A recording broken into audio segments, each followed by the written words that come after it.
December 11-ന് നടക്കുന്ന തദ്ദേശ തെരഞ്ഞെടുപ്പിന് കുന്നംകുളം നഗരസഭയിൽ ഒരുക്കങ്ങൾ പൂർത്തിയായി.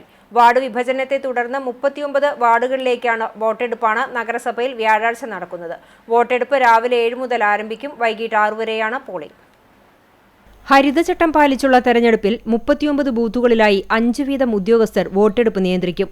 എല്ലാ ബൂത്തുകളിലും പോലീസ്, ഫയർഫോഴ്സ്, ഹരിതകർമ്മസേന എന്നിവയുടെ സേവനവും പ്രത്യേകം ഉറപ്പുവരുത്തും. ഹരിതകർമ്മസേന മുഴുവൻ സമയവും ബൂത്തുകളിൽ സേവനമനുഷ്ഠിക്കും. ബൂത്തുകളിലെ ജൈവ, അജൈവ മാലിന്യങ്ങൾ ശേഖരിച്ച് തരംതിരിച്ച് പ്രത്യേകം ബിന്നുകളിലാക്കി ഗ്രീൻ പാർക്കിലെത്തിക്കും. എല്ലാ ബൂത്തുകളും ഭിന്നശേഷി സൗഹൃദമാക്കിയിട്ടുണ്ട്.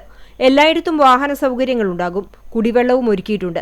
ഏറ്റവും കൂടുതൽ പോളിംഗ് സ്റ്റേഷനുകൾ വടുതല ഗവൺമെന്റ് UP സ്കൂളിലും MJD സ്കൂളിലുമാണ്. 3 വീതം പോളിംഗ് സ്റ്റേഷനുകളാണ് ഇവിടെ ക്രമീകരിച്ചിട്ടുള്ളത്.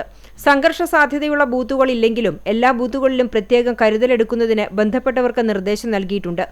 പോളിംഗ് ദിവസം ബൂത്തുകളിലേക്ക് ഉദ്യോഗസ്ഥർക്കായി പ്രത്യേക വാഹന സൗകര്യം ഏർപ്പെടുത്തിയിട്ടുണ്ട്.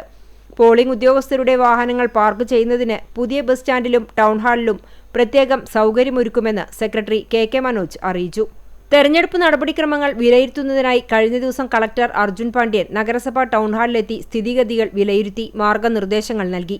നഗരസഭാ സെക്രട്ടറിയുടെ നേതൃത്വത്തിൽ ഉദ്യോഗസ്ഥർ എല്ലാ ബൂത്തുകളും സന്ദർശിച്ചു ക്രമീകരണങ്ങൾ ഉറപ്പുവരുത്തി.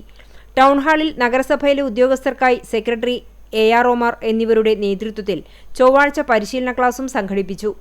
ഡിസംബർ 13-ന് വോട്ടെണ്ണൽ നടക്കുന്ന ടൗൺഹാളിൽ എല്ലാ ക്രമീകരണങ്ങളും സുരക്ഷയും ഉറപ്പാക്കിയിട്ടുണ്ട്.